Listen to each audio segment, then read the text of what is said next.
नमस्कार मित्रांनो, स्पर्धानीती अकॅडमीच्या online education प्लॅटफॉर्मवर मी वैभव गुंजाळ आपलं मनापासून स्वागत करतो. मित्रांनो, आगामी तलाठी भरती, सर्व प्रकारच्या सरळ सेवांची भरती, पोलीस भरती, कंबाईन मुख्य परीक्षा यांसारख्या अनेक परीक्षांना समोर ठेवून आपण मराठी व्याकरणाची जी सिरीज सुरू केलेली आहे, या सिरीजचा हा भाग 2. भाग 1 आपल्या चॅनलवर उपलब्ध आहे. ज्यांनी कोणी अजून तो बघितलेला नसेल त्यांनी कृपया जाऊन बघू शकता. इथून पुढचे भाग अशाच प्रकारे आपल्या चॅनलवर येत राहतील. त्यामुळे जे कोणी चॅनलवर नवीन असतील त्यांनी चॅनलला सबस्क्राईब करा. पूर्ण लेक्चर व्यवस्थितरित्या बघत चला. आवडलं तर लाईक आणि कमेंट करायला विसरू नका. मित्रांना शेअर करायला विसरू नका. त्यानंतर मित्रांनो, या भाग इथून पुढचे 3, 4, 5 अशा प्रकारचे लेक्चर्स, वेगवेगळे लेक्चर्स येत राहतील. यांचा अपडेट मिळवण्यासाठी आपलं टेलिग्राम चॅनल आणि व्हॉट्सअप ग्रुप नक्की जॉईन करा. मी डिस्क्रिप्शन बॉक्समध्ये आपलं टेलिग्राम चॅनल आणि व्हॉट्सअप ग्रुपची लिंक दिलेली आहे. तिथे जाऊन तुम्ही ते जॉईन करू शकता. आलं लक्षात? चालेल. आता मित्रांनो, मी आपला कुठलाही वेळ घेणार नाही. सरळ आपण आपल्या भाग 2ला शिकायला सुरुवात करूयात. सुरुवात करण्या अगोदर मित्रांनो, ही आपली मराठी व्याकरणाची ऑनलाईन बॅच आहे. मराठी व्याकरणाचं वन स्टॉप सोल्युशन मी या बॅचमध्ये दिलेलं आहे. एकदा का तुम्ही माझ्याकडनं मराठी व्याकरण शिकले तर परत कधीच तुम्हाला कुणाकडनं मराठी व्याकरण शिकण्याची गरज राहणार नाही म्हणजे नाही. हे मी अगदी आत्मविश्वासपूर्वक सांगतोय. आलं लक्षात? अगदी बेसिक पासून हाय लेवल सगळ्या गोष्टी या बॅच मध्ये मी डिस्कस केलेल्या आहे. खाली डिस्क्रिप्शन बॉक्समध्ये आपल्या ॲपची लिंक दिलेली आहे. तिथे जा, आपलं ॲप डाउनलोड करा. तिथे तुम्हाला ही बॅच मिळून जाईल. त्यानंतर मित्रांनो, मी आपल्या ॲपवर मोफत मराठी व्याकरणाच्या नोट्स उपलब्ध करून देणार आहे.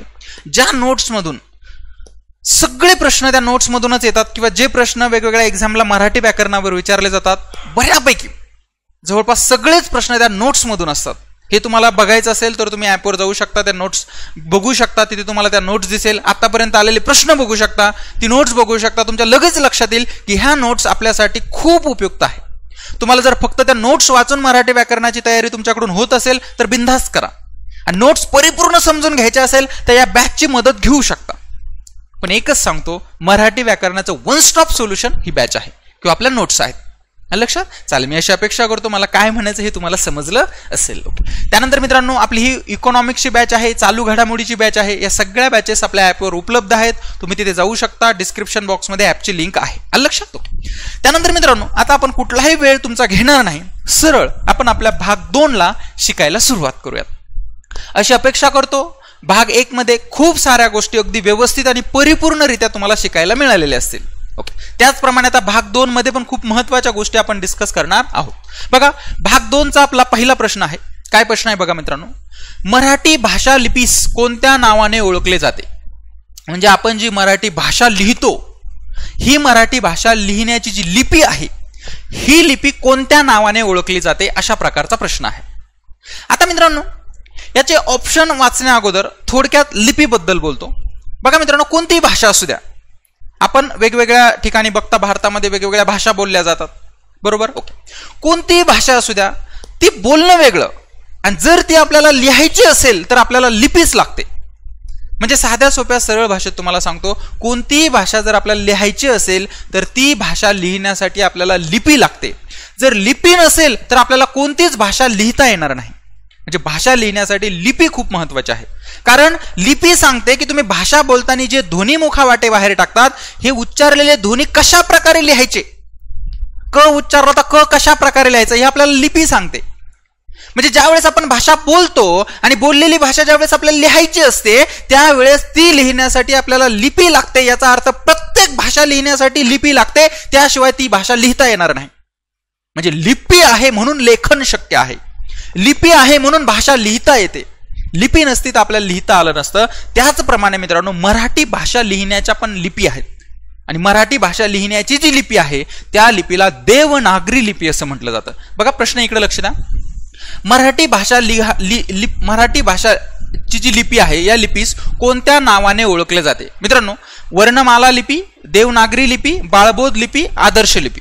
तर याचं उत्तर आहे मित्रांनो देवनागरी लिपी. पण खाली येऊयात आपण. आपल्याला सब ऑप्शन दिले, फक्त अ आणि ब बरोबर, ब आणि क बरोबर, अ आणि ड बरोबर, फक्त ड बरोबर. तर मित्रांनो, याचा अर्थ फक्त ब बरोबर कुठेच नाही. म्हणजे देवनागरी लिपीला अजून पण एक नाव आहे, आणि ज्याचं नाव आहे मित्रांनो बाळबोध लिपी.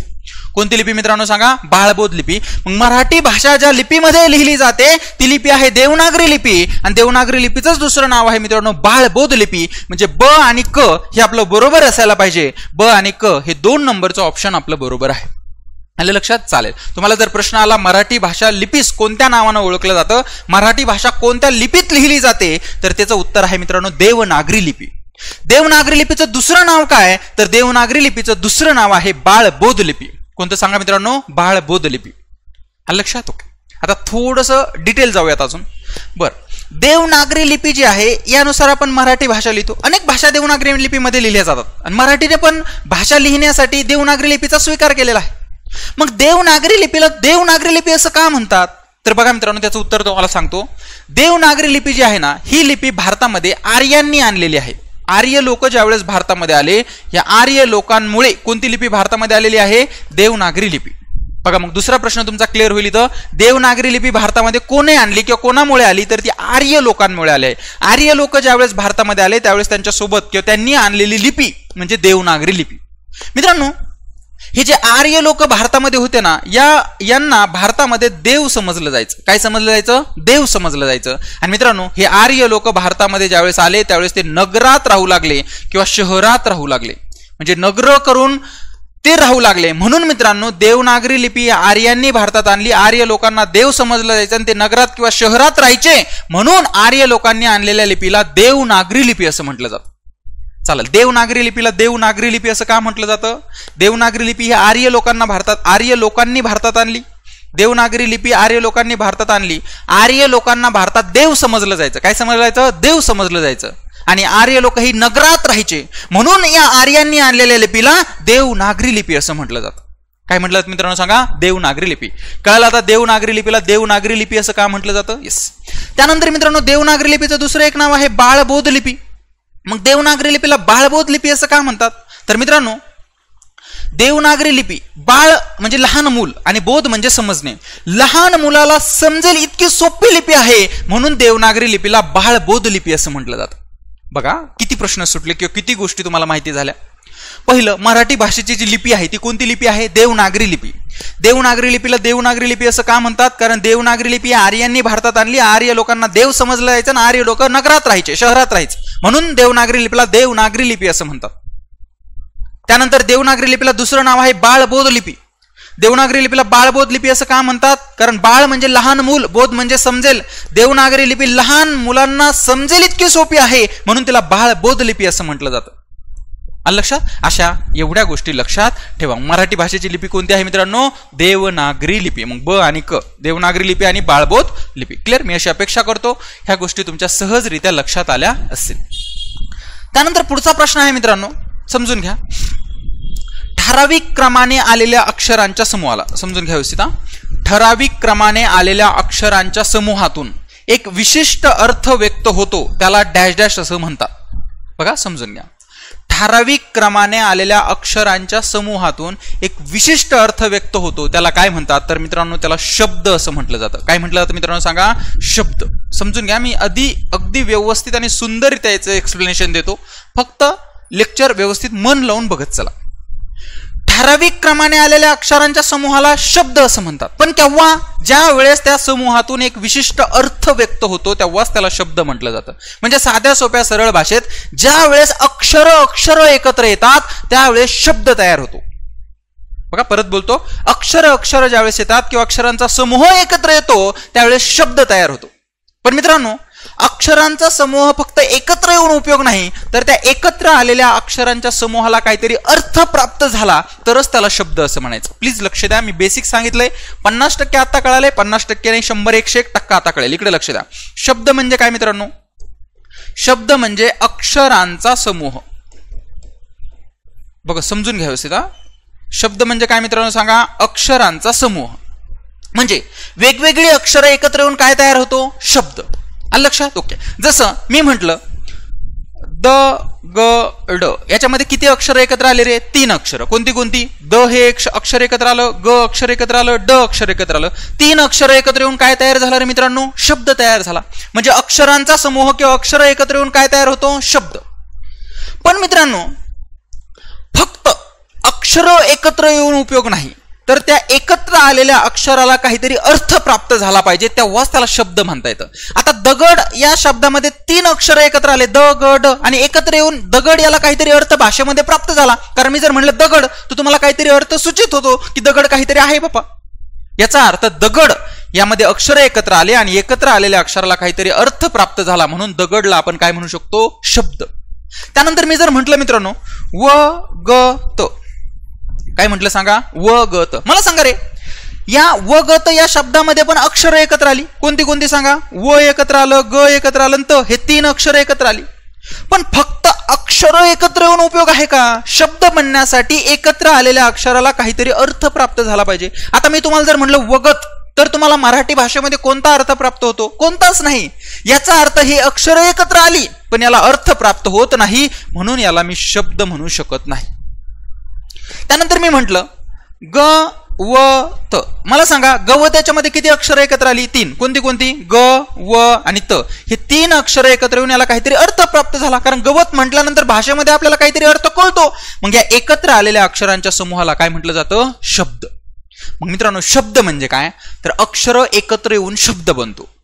पण फक्त अक्षर एकत्र येऊन उपयोग आहे का? नाही. ती ठराविक क्रमाने एकत्र आली पाहिजे आणि त्यांना काहीतरी अर्थ प्राप्त झाला पाहिजे, तेव्हाच त्याला काय म्हटलं जातं? शब्द. आता तर मी जर म्हटलं त व ग, मला सांगा याच्यामध्ये पण 3 अक्षर एकत्र आली, पण तवक म्हटल्यानंतर तुम्हाला कोणता अर्थ सूचित होतो का रे? नाही. मग याचा अर्थ तवक याला शब्द म्हणता येणार नाही. मग शब्द म्हणजे अक्षरांचा समूह हा तर आहेच, पण अर्थपूर्ण अक्षरांचा समूह म्हणजे मित्रांनो काय रे? शब्द. मग अक्षर एकत्र येऊन शब्द बनतो, पण केव्हा? ज्यावेळेस एकत्र आलेल्या अक्षराला काहीतरी अर्थ प्राप्त होतो भाषेमध्ये, तेव्हाच त्याला शब्द असं म्हटलं जातं. मग प्रश्न काय बघा मित्रांनो, आपला प्रश्न आहे ठराविक क्रमाने आलेल्या अक्षरांच्या समूहाला, म्हणजे अक्षर ज्यावेळेस येतात त्यावेळेस ती ठराविक क्रमाने आली पाहिजे आणि त्या अक्षरांच्या समूहातून एक विशिष्ट अर्थ प्राप्त व्हायला पाहिजे. ज्यावेळेस अक्षर ठराविक क्रमाने येतात आणि क्रमाने येऊन त्यांच्यातून काहीतरी अर्थ व्यक्त होतो, त्यावेळेस त्याला काय म्हटलं जातं मित्रांनो? शब्द. शब्द म्हणजे काय सांगा मग? अर्थपूर्ण अक्षरांचा समूह. शब्द म्हणण्यासाठी ठराविक क्रमाने अक्षर एकत्र आली पाहिजे आणि एकत्र येऊन त्यांना काहीतरी अर्थ प्राप्त झाला पाहिजे, तेव्हाच त्याला शब्द असं म्हणायचं. फक्त अक्षर एकत्र येऊन उपयोग आहे का? नाही. एकत्र यावीच लागतात अक्षर, त्यांना अर्थ प्राप्त व्हावा लागतो, तेव्हा शब्द तयार होतो. भाषेमधले शब्द कसे तयार होतात? अक्षरांच्या समूहातून. पण अक्षर एकत्र येऊन उपयोग आहे का? फक्त एकत्र आलीच पाहिजे अक्षर, पण एकत्र आलेल्या अक्षरातून काहीतरी अर्थ प्राप्त झाला पाहिजे भाषेमध्ये, तेव्हाच त्याला काय म्हटलं जातं? शब्द. मग ठराविक क्रमाने आलेल्या अक्षरांच्या समूहातून जे अक्षर ठराविक क्रमाने आला, त्यांचा समूह तयार झाला, याच्यातून आपल्याला विशिष्ट अर्थ व्यक्त होत असेल तर तो काय असतो मित्रांनो? शब्द. मी अशी अपेक्षा करतो की तुम्हाला शब्द म्हणजे काय हे व्यवस्थितरित्या समजलं असेल. क्लिअर? 2 प्रश्न क्लिअर झाले मित्रांनो. पहिला प्रश्न तुमचा क्लिअर झाला, तो म्हणजे मराठी भाषा लिपीस कोणत्या नावानं ओळखलं जाते? देवनागरी लिपी. देवनागरी लिपीलाच बाळबोध लिपी असं म्हटलं जातं. देवनागरी लिपीला देवनागरी लिपी असं का म्हटलं जातं? देवनागरी लिपी ह्या आर्यांनी भारतात आणली. आर्य लोकांना देव समजलं जायचं आणि ते नगरात राहायचे, म्हणून देवनागरी लिपी असं तिला नाव पडलं. देवनागरी लिपीला बाळबोध लिपी असं का म्हणतात? बाळ म्हणजे लहान, बोध म्हणजे समजणे, लहान मुलाला समजेल इतकी सोपी लिपी, म्हणून बाळबोध लिपी. त्यानंतर मित्रांनो दुसरा प्रश्न आपण बघितला, शब्द म्हणजे काय? शब्द म्हणजे अक्षरांचा समूह. अक्षर एकत्र आली, त्यांचा समूह तयार झाला आणि त्यातून काही जरी अर्थ सूचित झाला तर तो शब्द असतो. म्हणजे अर्थपूर्ण अक्षरांचा समूह म्हणजे शब्द. क्लिअर? त्यानंतर पुढचा प्रश्न आहे मित्रांनो आपला, 6 सोनेरी पाने या ग्रंथाचे लेखक कोण? चला सांगा. 6 सोनेरी पाने. तुम्ही सांगा 6 सोनेरी पाने या ग्रंथाचे लेखक कोण? तर मित्रांनो 6 सोनेरी पाने या ग्रंथाचे लेखक आहे विनायक दामोदर सावरकर, म्हणजे वि. दा. सावरकर. मग चला सांगा 6 सोनेरी पाने हा ग्रंथ कोणी लिहिलेला आहे? वि. दा. सावरकर.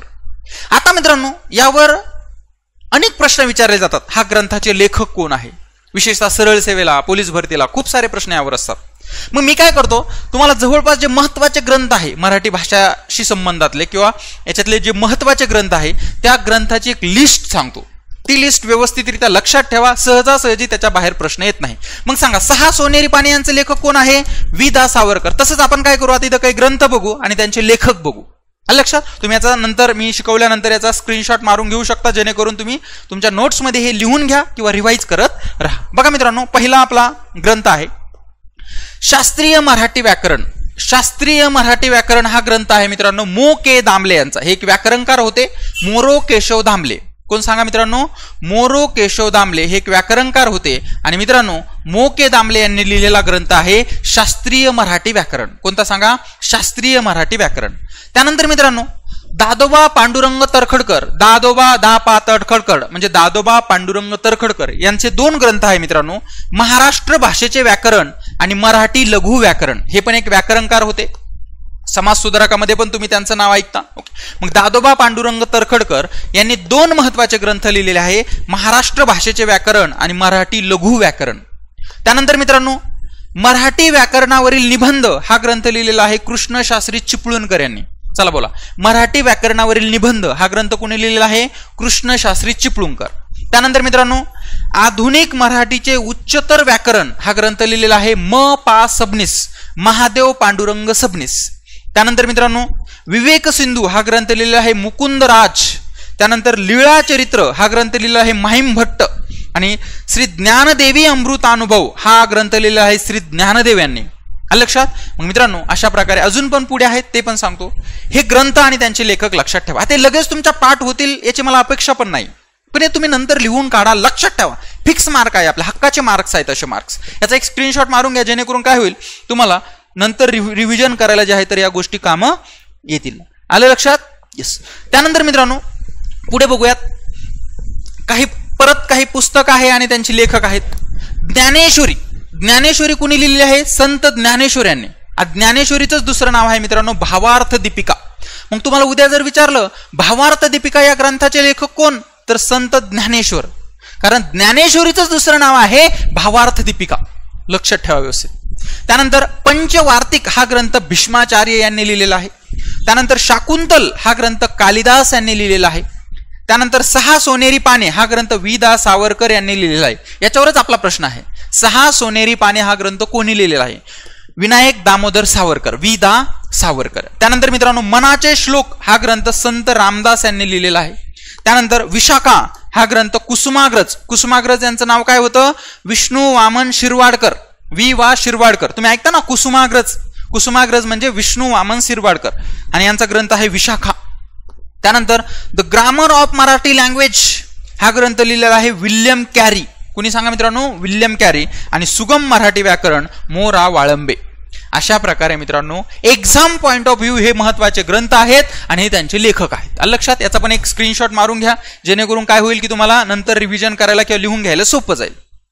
मी अशी अपेक्षा करतो याचाही तुम्ही स्क्रीनशॉट मारला असेल. बस, हक्काचे मार्क्स आहेत. तुम्हाला मी खूप सोपं करून सगळ्या गोष्टी दिलेल्या आहेत. हे लेखक आणि त्यांचे ग्रंथ व्यवस्थित लक्षात ठेवायचे. क्लिअर? आता मी अशी अपेक्षा करतो की तुम्हाला हे लेखक आणि त्यांचे ग्रंथ जे आहे तर ते व्यवस्थितरित्या लक्षात आले असतील. बघा मित्रांनो आतापर्यंत आपण 3 प्रश्न डिस्कस केले. पहिलं तुम्हाला देवनागरी लिपी याबद्दल थोडक्यात बोललो, मराठी भाषेची लिपी. त्याच्यानंतर अजून याच्यावर मी पुढे पण बोलणार आहे. त्यानंतर मित्रांनो मी तुम्हाला बोललो शब्द म्हणजे काय, शब्द म्हणजे काय हेही तुम्हाला समजलेलं आहे. त्यानंतर 6 सोनेरी पाने या ग्रंथाचे लेखक विनायक दामोदर सावरकर. आणि अजून पण वेगवेगळे ग्रंथ मी तुम्हाला दिली आणि त्याचे लेखक मी तुम्हाला सांगितले, ते पण व्यवस्थित करून ठेवा. ओके. आता मित्रांनो चौथा आपला प्रश्न आहे देवनागरी लिपीबद्दलच आहे. त्याबद्दल मी थोडक्यात चर्चा पहिल्याच प्रश्नात केलेली आहे, पण आपण आता बघूयात अजून काय गोष्टी आपल्याला एक्झाम पॉइंट ऑफ व्ह्यू महत्वाच्या आहेत. तर बघा मित्रांनो देवनागरी लिपी, मराठी भाषेनं जी लिपी स्वीकारलेली आहे ती लिपी देवनागरी लिपी आहे. मग ही देवनागरी लिपी खालीलपैकी कोणत्या प्रकारे लिहिली जाते? मग मला सांगा रे, तुम्ही ज्यावेळेस मराठी भाषा लिहिता त्यावेळेस उजवीकडून डावीकडे लिहिता, डावीकडून उजवीकडे लिहिता, वरून खाली लिहिता की खालून वर लिहिता? तर मित्रांनो आपण आपल्या डावीकडून उजवीकडे मराठी भाषा लिहितो आणि मराठी भाषेनं जी लिपी स्वीकारली ती देवनागरी लिपी आहे, म्हणून देवनागरी लिपी लिहिताना डावीकडून उजवीकडे लिहिली जाते. बघा तुम्ही ज्यावेळेस तुमचं हे पेज असतं अशा प्रकारे तुम्ही तुमच्या डाव्या हातापासून असं सुरू करता आणि इकडे उजवीकडे लिहित जाता. मग देवनागरी लिपी ही डावीकडून उजवीकडे लिहिली जाते. मग मित्रांनो यावर कसा प्रश्न येतो? तर देवनागरी लिपीची वैशिष्ट्य काय काय आहेत यावर प्रश्न येतो. मग आपल्याला माहिती पाहिजे देवनागरी लिपीची काय वैशिष्ट्य आहेत. लक्षात? मग मी तुम्हाला थोडक्यात देवनागरी लिपीची वैशिष्ट्ये सांगतो. त्याच्या बाहेर सहजासहजी प्रश्न येत नाही, एवढीच वैशिष्ट्ये व्यवस्थितरित्या लक्षात ठेवायची. ओके. पहिलं वैशिष्ट्य आहे बघा मित्रांनो देवनागरी लिपीचं, एकदम आत्ताच ते आपला ज्यावर प्रश्न होता तेच वैशिष्ट्य आहे. काय वैशिष्ट्य बघा? देवनागरी लिपी लिहिणाऱ्याच्या डावीकडून उजवीकडे लिहिली जाते. बघा ज्या वेळेस आपण देवनागरी लिपीत अनेक भाषा लिहिल्या जातात, त्यामधली एक मराठी आहे आणि मराठी भाषेनं देवनागरी लिपीचा स्वीकार केलेला आहे आणि ज्या वेळेस आपण मराठी भाषा देवनागरी लिपीत लिहितो त्यावेळेस ती डावीकडून उजवीकडे अशा प्रकारे लिहित जातो. म्हणून देवनागरी लिपीचं पहिलं वैशिष्ट्य आहे देवनागरी लिपी लिहिणाऱ्याच्या डावीकडून उजवीकडे लिहिली जाते. त्यानंतर मित्रांनो देवनागरी लिपी उभ्या, आडव्या, तिरप्या, अर्धगोल आणि गोलाकार रेषांनी बनलेली आहे. बघा, ज्या वेळेस आपण मराठी भाषेतच घ्या, मराठी भाषा देवनागरी लिपीत लिहितो, कुठे उभ्या रेषा देतो, कुठे आडव्या रेषा देतो, कुठे तिरप्या रेषा देतो, कुठे अर्धगोल देतो, कुठे गोलाकार वगैरे अशा प्रकारे गोलाकार चिन्ह काढतो. म्हणजे अशा प्रकारे जी देवनागरी लिपी बनलेली आहे ती उभ्या, आडव्या, तिरप्या, अर्धगोल आणि गोलाकार रेषांनी बनलेली आहे. या सगळ्या प्रकारच्या रेषा देवनागरी लिपीत आहेत. हे देवनागरी लिपीचं वैशिष्ट्य आहे. त्यानंतर मित्रांनो देवनागरी लिपीमध्ये प्रत्येक अक्षरावरती शिरोरेषा दिली जाते. बघा, तुम्ही ज्या वेळेस प्रत्येक अक्षर लिहिता, प्रत्येक शब्द लिहिता, अ लिहिलं तर त्याच्यावर अशा प्रकारे शिरोरेषा देता, ध लिहिलं तर अशा प्रकारे त्यावर शिरोरेषा देता, ख लिहिलं त्याच्यावर अशा प्रकारे शिरोरेषा देता. मग तुम्ही कोणतंही अक्षर जर देवनागरी लिपीत लिहिलं तर त्याच्यावर शिरोरेषा दिली पाहिजे, असा हा देवनागरी लिपीचा वैशिष्ट्य आहे किंवा देवनागरी लिपी लिहिण्याचा नियम आहे. म्हणून आपण बघा, आता गणेश शब्द लिहिला, गणेश कोणताही शब्द घ्या, असं लिहिलं 3 अक्षर, अशा प्रकारे आपण प्रत्येक अक्षरावर शिरोरेषा देतो. आलं लक्षात? म्हणून देवनागरी लिपीचं वैशिष्ट्य आहे की देवनागरी लिपीमध्ये प्रत्येक अक्षरावर काय दिली जाते रे? शिरोरेषा. त्यानंतर देवनागरी लिपीमध्ये प्रत्येक ध्वनीसाठी स्वतंत्र चिन्ह आहे. बघा कसं आपण भाषा बोलताना वेगवेगळ्या ध्वनी बाहेर टाकतो, मुखावाटे वेगवेगळे ध्वनी बाहेर टाकतो. ओके, बघा मित्रांनो, असं कधी झालंय का रे? एक ध्वनी बाहेर टाकला आणि त्याला वेगवेगळे चिन्ह आहे. जसं मी क ध्वनी बाहेर टाकला, क, मग क ला मी असं एकच चिन्ह देवनागरी लिपीनं दिलेलं आहे, काय रे? क. बस, क ला अजून वेगळ्या प्रकारे लिहिता येत नाही. म्हणजे याचा अर्थ काय? तर देवनागरी लिपीमध्ये प्रत्येक ध्वनीसाठी स्वतंत्र चिन्ह आहे. ज्या ज्या भाषा देवनागरी लिपीमध्ये बनलेल्या आहेत त्या भाषेमध्ये भाषा बोलताना जे ध्वनी मुखावाटे बाहेर पडतात या प्रत्येक ध्वनीला स्वतंत्र आणि एकच चिन्ह आहे. मी काय बोलतोय कळतंय? म्हणजे आपण कोणताही ध्वनी, ग ध्वनी बाहेर टाकला ना, ग ला असं एकच चिन्ह देवनागरी लिपीनं दिलेलं आहे. ख ध्वनी बाहेर टाकला तर ख ला असं एकाच प्रकारचे चिन्ह देवनागरी लिपीनं दिलेलं आहे. द ध्वनी बाहेर टाकला, द ला असं एकाच प्रकारचं चिन्ह देवनागरी लिपीनं दिलेलं आहे. द ला दुसरं चिन्ह नाहीये, द ला हेच आणि एकच चिन्ह आहे. ख ला हे आणि हे. प्रत्येक ध्वनी जो मुखावाटे बाहेर टाकला जातो भाषा बोलताना त्या प्रत्येक ध्वनीला स्वतंत्र चिन्ह हे देवनागरी लिपीमध्ये आहे आणि देवनागरी लिपीचं वैशिष्ट्य आहे. एका ध्वनीला 2 वेगवेगळे चिन्ह नाही, एकच चिन्ह. म्हणून आपल्याला भाषा लिहिण्यास एकदम साधं, सोपं आणि सरळ जे आहे तर ते होतं. अगदी सहजरित्या आपण भाषा लिहू शकतो देवनागरी लिपीमध्ये, कारण प्रत्येक ध्वनीसाठी स्वतंत्र चिन्ह आहे. नाही तर द उच्चारलेल्याला 2 चिन्ह असते, तर मग कोणतं चिन्ह कुठे वापरावं काही कळालं असतं का? नाही. त्यामुळे प्रत्येक ध्वनीसाठी स्वतंत्र चिन्ह देवनागरी लिपीत आहे आणि हेच देवनागरी लिपीचं वैशिष्ट्य आहे. त्यानंतर मित्रांनो देवनागरी लिपी आदर्श लिपी आहे. मी तुम्हाला सांगतो हे खूप महत्वाचं आहे बरं मित्रांनो. सरळ विचारलं जातं खालीलपैकी देवनागरी लिपीची वैशिष्ट्य कोणती, आणि ऍज इट इज हे वैशिष्ट्य कॉपी पेस्ट असतात, त्यामुळे महत्वाचं आहे. देवनागरी लिपी आदर्श लिपी आहे. आदर्श लिपी म्हणजे काय? तर मित्रांनो आदर्श लिपी म्हणजे काय? तर ज्या लिपीमध्ये प्रत्येक ध्वनीला स्वतंत्र चिन्ह असतं त्या लिपींना आदर्श लिपी म्हटलं जातं. मग वेगवेगळ्या कोणत्या पण लिप्या आदर्श लिप्या असू शकतात. ज्या ज्या लिप्यांचे वेगवेगळे प्रकार असतात. देवनागरी लिपी आहे, खूप साऱ्या लिपी आहेत, लक्षात? ओके. मग वेगवेगळ्या ज्या लिपी आहेत, ज्या ज्या लिप्यांमध्ये प्रत्येक ध्वनीसाठी स्वतंत्र चिन्ह असतं त्या लिपीला आदर्श लिपी म्हटलं जातं. मग मित्रांनो देवनागरी लिपीमध्ये पण प्रत्येक ध्वनीसाठी स्वतंत्र चिन्ह आहे, मग देवनागरी लिपीला पण आदर्श लिपी असं म्हटलं जातं. त्यानंतर मित्रांनो देवनागरी लिपी आर्यांनी भारतात आणली. सुरुवातीलाच सांगितलं आर्य लोकांनी भारतात आणली. आर्य लोकांना देव समजलायचं, ते नगरात राहायचे म्हणून तिला देवनागरी म्हणतात, हे सगळं सांगितलंय. ओके. त्यानंतर देवनागरी लिपीचा उगम ब्राह्मी लिपीपासून झालेला आहे, लक्षात? ओके. मी लिप्यांचं वर्गीकरण एखाद्या वेळेस घेईल मित्रांनो. लिपी असते, लिप्यांचं 2 प्रकारे वर्गीकरण केलं जातं. एक खारोष्ट्री लिपी, ब्राह्मी लिपी. ब्राह्मी लिपीमध्ये परत उत्तर ब्राह्मी, दक्षिण ब्राह्मी अशा प्रकारे वेगवेगळे लिप्या आहेत. आणि या ब्राह्मी लिपीपासून, कोणत्या लिपीपासून? ब्राह्मी लिपीपासून देवनागरी लिपीचा उगम झालेला आहे, लक्षात? मग ब्राह्मी लिपीपासून देवनागरी लिपीचा उगम झालेला आहे हे एक वाक्य लक्षात ठेवा. ओके. चला सांगा काय काय बघितलं आपण, इकडे लक्ष द्या. आता देवनागरी लिपी डावीकडून उजवीकडे लिहिली जाते. देवनागरी लिपी लिहिताना आडव्या, तिरप्या, गोलाकार, अर्धगोल, उभ्या अशा सगळ्या रेषांनी युक्त अशी देवनागरी लिपी आहे. त्यानंतर मी तुम्हाला सांगितलं देवनागरी लिपीमध्ये जे अक्षर आपण लिहितो ते अक्षर लिहिल्यानंतर प्रत्येक अक्षरावर वर शिरोरेषा देतो, त्यानंतर देवनागरी लिपीमध्ये प्रत्येक ध्वनीला स्वतंत्र चिन्ह आहे, म्हणून तिला आदर्श लिपी असं म्हटलं जातं. कारण आदर्श लिपी म्हणजे ज्या लिपीमध्ये प्रत्येक ध्वनीला स्वतंत्र चिन्ह असतं तिला आदर्श लिपी असं म्हटलं जातं. आणि देवनागरी लिपीमध्ये प्रत्येक ध्वनीला स्वतंत्र चिन्ह आहे, म्हणून देवनागरी लिपीला आदर्श लिपी असं म्हटलं जातं. देवनागरी लिपी आर्यांनी भारतात आणली आणि देवनागरी लिपीचा उगम हा ब्राह्मी लिपीपासून आहे, ही गोष्ट लक्षात ठेवा. मी पुढे परत लिप्यांचं वर्गीकरण यावर प्रश्न आला त्यावेळेस चर्चा करेल, पण आता एक गोष्ट लक्षात ठेवा, देवनागरी लिपीचा उगम हा ब्राह्मी लिपीपासून आहे. कोणत्या लिपीपासून? ब्राह्मी लिपीपासून. अशा प्रकारे लिपी ही खूप महत्वाची असते. लिपी आहे म्हणून लेखन शक्य आहे. कारण ख ध्वनी मराठी भाषेत उच्चारला, ख ध्वनी कसा लिहायचा हे आपल्याला लिपी सांगते की ख ध्वनी असा लिहायचा. देवनागरी लिपी, लिपीमुळेच लेखन शक्य आहे. लिपी नाही तर लिहिता येणार नाही. म्हणून हे लिपींचे वैशिष्ट्ये, विशेषतः देवनागरी लिपी जी आपल्या मराठी भाषेची आहे, हिचे वैशिष्ट्ये आपल्यासाठी खूप महत्वाचे आहे. मी अशी अपेक्षा करतो की तुम्हाला देवनागरी लिपीबद्दल सगळ्या गोष्टी कळाल्या असेल. शब्द म्हणजे काय हे कळालं असेल. वेगवेगळे ग्रंथ आणि त्यांचे लेखक म्हणजे काय, कोणते आहेत, हेही व्यवस्थित कळालं असेल. बघा मित्रांनो, छोट्याशा लेक्चरमध्ये किती गोष्टी मी तुम्हाला देण्याचा प्रयत्न केला. सिरीज सोबत कंटिन्यू राहा, मित्रांना शेअर करा. खूप सारं कंटेंट आहे आणि खूप साऱ्या गोष्टी मी एक्झाम पॉईंट ऑफ व्ह्यू तुम्हाला देणार आहे. लक्षात, मी अशी अपेक्षा करतो सगळ्या गोष्टी तुम्हाला समजल्या असतील. चालेल, आता आपण इथेच थांबतोय. चलो, थँक्यू सो मच.